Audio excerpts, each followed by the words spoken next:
So with this, I mean, obviously you're oozing this energy of positivity. You're oozing this energy of focusing, staying on mind on topic, mind over matter. Do you get that from an entrepreneurial family member? Anybody in your family was an entrepreneur? Like, where does it come from? Um, at first, it came from the fear of failure, Hmm. but nothing good can come from negative emotion. Hmm. So when I discovered that I was doing stuff because I didn't want to see myself as a failure, I switched. Hmm. Okay, so now I'm going to start doing things because I want to accomplish new things, because I want to be better, because I want to give back, and I want to um, create more things for me and whoever I can touch. So, just to give you a little context, my dad, he was an orphan by the end of 11. Hmm. And I think from that side, he encouraged us to to study, to know a lot of stuff, to discover, to be reading. But it was done from a negative emotion, because I don't want my kids to be in the places that I've been. Hmm. I don't know if that makes sense. Yeah, it But does.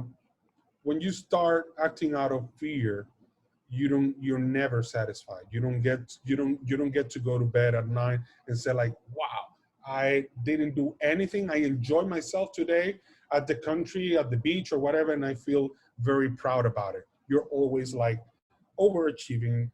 What's the next thing? You don't enjoy yourself. You don't enjoy Hmm. anything, and because you want more and more and more and more, and it's a never-ending race. So um, it's a huge responsibility being the black sheep of my family, Hmm. because I was that kid who was always doing whatever he wanted and however he wanted. And I remember I had the chance to talk to my dad, Hmm. because he was this dad always giving a speech and giving and always telling you what men did and how men will behave, but that wasn't resounding with me.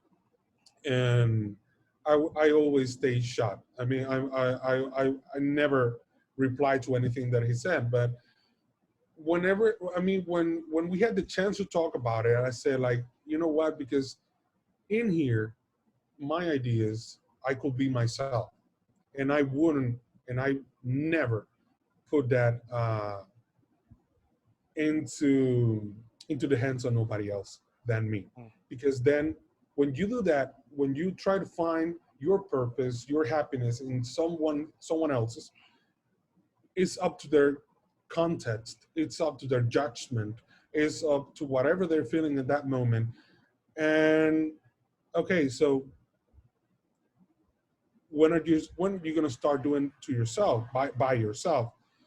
And when I discovered that, and I said like, you know what, I'm very thankful to all this. And going back to a previous question you asked me, if that didn't happen, I wouldn't understand what my purpose is right now, and why I want to put purpose in everything that I do, and what I put intention, what are my attitudes toward new things that I want to accomplish. And this is what I bring to my in my workshops, in my consultings, in my coaching, and working the mindset. Because you cannot talk as a creator on YouTube or anything about something you don't believe in. It's something you haven't tried yourself.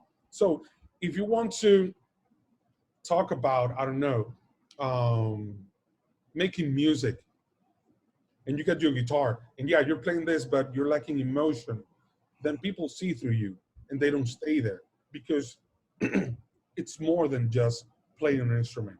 It's just more than saying whatever you want to say on camera. If you don't believe it, if it doesn't Hmm. move you inside here, so you're you're nobody.